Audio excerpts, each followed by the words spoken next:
कौरवों की घोष यात्रा। जन्मेजय ने पूछा, इस प्रकार वन में रहकर जाड़ा, गर्मी, वायु और धूप सहने से नर पांडवों के शरीर बहुत क्रश हो गए थे। ऐसी स्थिति में उन्होंने द्वैत वन में उस पवित्र सरोवर पर आकर फिर क्या किया, सो आप मुझसे कहिए। वैशंपायन जी बोले, राजन, उस रमणीय सरोवर पर आकर पांडवों ने अपने हित चिंतकों को विदा कर दिया तथा वहां कुटी बनाकर आसपास के रमणीक वन, पर्वत और नदियों के किनारे विचरने लगे। जब वे वीर श्रेष्ठ इस प्रकार वन में निवास करने लगे तो उनके पास अनेकों वेदाध्ययनशील ब्राह्मण आते तथा नरश्रेष्ठ पांडव लोग यथाशक्ति उनकी सेवा करते।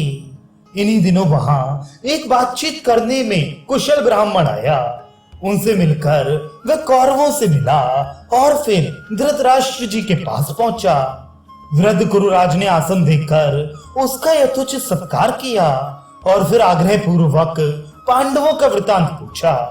तब ब्राह्मण ने कहा कि इस समय युधिष्ठिर, भीम, अर्जुन, नकुल और सहदेव बड़ा भीषण कष्ट सह रहे हैं।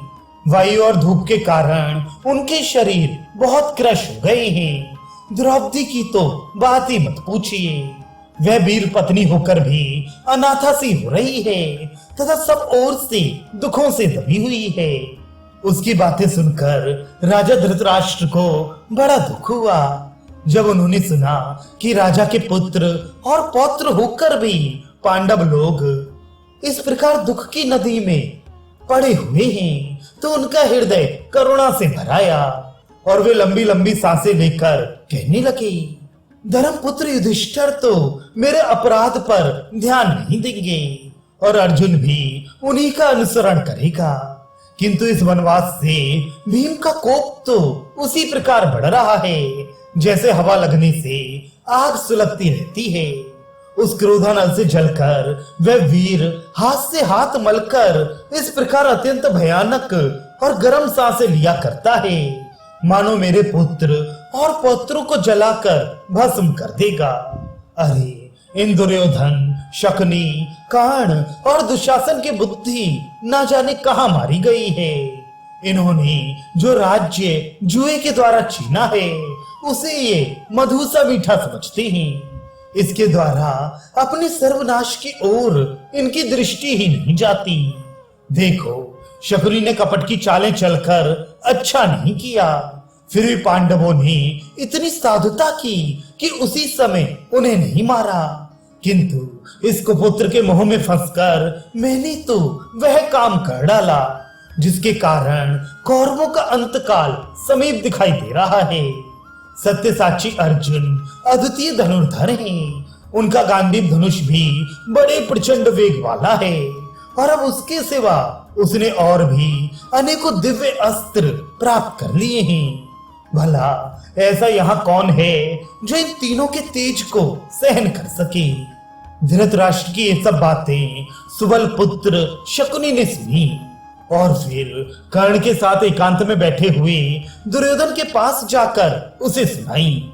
ये सब सुनकर उस समय क्षुद्र बुद्धि दुर्योधन भी उदास हो गया। तब शकुनी और कर्ण ने उससे कहा, भरत नंदन, अपने पराक्रम से तुमने पांडवों को यहाँ से निकाला है, अब तुम अकेले ही इस पृथ्वी को इस प्रकार भोगो जैसे इंद्र स्वर्ग का राज्य भोगता है। देखो, तुम्हारे बाहुबल से आज पूर्व, पश्चिम, दक्षिण, उत्तर चारों दिशाओं के निरपति गण तुम्हें कर देते हैं। जो दीप्तिमती राजलक्ष्मी पहले पांडवों की सेवा करती थी, आज वे तुम्हें और तुम्हारे भाइयों को मिली हुई है। राजन, सुना है कि आजकल पांडव लोग द्वैत वन में एक सरोवर के ऊपर कुछ ब्राह्मणों के साथ रहते हैं। सो मेरा ऐसा विचार है कि तुम खूब टाट बाट से वहां चलो और सूर्य जैसे अपने ताप से संसार को तपाता है उसी प्रकार अपने तेज से पांडवों को संतप्त करो। तुम्हारी महिषियां भी बहुमूल्य वस्त्रों से सज्जित होकर चलें और मृग चर्म एवं वल्कल धारणी कृष्णा को देखकर छाती ठंडी करें तथा अपने ऐश्वर्य से उसका जी जलाएं। जन्मेजय, दुर्योधन से ऐसा कहकर कर्ण और शकुनी चुप हो गए। तब राजा दुर्योधन ने कहा, कर्ण, तुम जो कुछ कहते हो वह बात तो मेरे मन में भी बसी हुई है। पांडवों को वल्कल वस्त्र और मृगचर्म ओढ़े देखकर मुझे जैसी खुशी होगी वैसी इस सारी पृथ्वी का राज्य पाकर भी नहीं होगी। भला इससे बढ़कर प्रसन्नता की बात क्या होगी कि मैं द्रौपदी को वन में गेरुए कपड़े पहने देखूं। परंतु मुझे कोई ऐसा उपाय नहीं सूझ रहा है जिससे कि मैं द्वैत वन में जा सकूं और महाराज भी मुझे वहां जाने की आज्ञा देते। इसलिए तुम मामा शकुनी और भाई दुशासन के साथ सलाह करके कोई ऐसी युक्ति निकालो जिससे हम लोग द्वैत वन में जा सकें। तदनंतर सब लोग बहुत ठीक ऐसा कहकर अपने अपने स्थानों को चले गए। रात्रि बीतने पर भोर होते ही वे फिर दुर्योधन के पास आए। तब कर्ण ने हंसकर दुर्योधन से कहा, राजन, मुझे द्वैत वन में जाने का एक उपाय सूझ गया है, उसे सुनिए। आजकल आपकी गवों के गोष्ठ द्वैत वन में ही हैं और वे आपकी प्रतीक्षा कर रहे हैं। इसलिए हम लोग घोष यात्रा के बहाने वहां चलेंगे। ये सुनकर शकुनी भी हंसकर बोल उठा, द्वैत वन में जाने का ये उपाय तो मुझे भी खूब जचता है। इस काम के लिए महाराज हमें अवश्य अपनी अनुमति दे देंगे और पांडवों से मेलजोल करने के लिए भी समझाएंगे। ग्वाले लोग द्वैत वन में तुम्हारे आने की बाट देखते ही हैं, इसलिए घोष यात्रा के मिस से हम वहां जरूर जा सकते हैं। राजन, इस प्रकार सलाह करके वे सब राजा धृतराष्ट्र के पास आए और उन सब ने धृतराष्ट्र से तथा धृतराष्ट्र ने उनसे कुशल समाचार पूछा। उन्होंने पहले ही से समंग नाम के एक गोप को पढ़ाकर ठीक कर लिया था। उसने राजा धृतराष्ट्र की सेवा में निवेदन किया कि महाराज, आजकल आपकी गौएं समीप ही आई हुई हैं। इस पर कर्ण और शकुनी ने कहा, गुरुराज, इस समय गौएं बड़े रमणीक प्रदेश में ठहरी हुई हैं। ये समय गाय और बछड़ों की गणना करने तथा उनके रंग और आयु आदि का ब्यौरा लिखने के लिए भी बहुत उपयुक्त है। इसलिए आप दुर्योधन को वहां जाने की आज्ञा दे दीजिए। ये सुनकर धृतराष्ट्र ने कहा, हे तात, गौओं की देखभाल करने में तो कोई आपत्ति नहीं है, किंतु मैंने सुना है कि आजकल नर शार्दुल पांडव लोग भी उधर कहीं पास में ही ठहरे हुए हैं।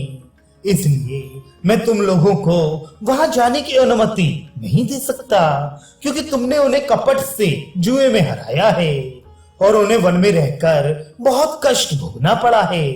कर्ण, वे लोग तप से निरंतर तप करते रहते हैं और सब प्रकार से अब शक्ति संपन्न हो गए हैं।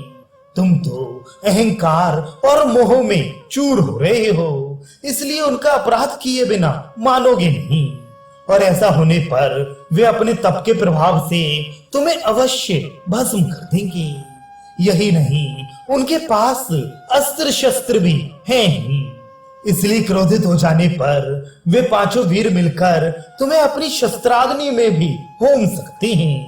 यदि संख्या में अधिक होने के कारण किसी प्रकार तुमने ही उन्हें दबा लिया तो यह भी तुम्हारी नीचता ही समझी जाएगी और मैं तो तुम्हारे लिए उन पर काबू पाना असंभव ही समझता हूँ।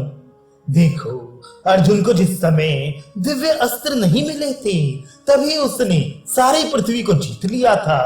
फिर अब दिव्यास्त्र पाकर तुम्हें मार डालना उसके लिए कौन बड़ी बात है।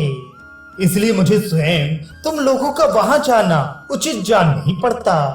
गौओं की गणना के लिए कोई दूसरे विश्वास पात्र आदमी भेजे जा सकते हैं। इस पर शकुनी ने कहा, राजन, हम लोग केवल गौओं की गणना करना चाहते हैं, पांडवों से मिलने का हमारा विचार नहीं है। इसलिए वहां हमसे कोई अभद्रता होने की संभावना नहीं है। जहां पांडव लोग रहते होंगे वहां तो हम जाएंगे ही नहीं। शकुनी के इस प्रकार कहने पर महाराज धृतराष्ट्र ने इच्छा ना होने पर भी दुर्योधन को मंत्रियों के सहित जाने की आज्ञा दी थी।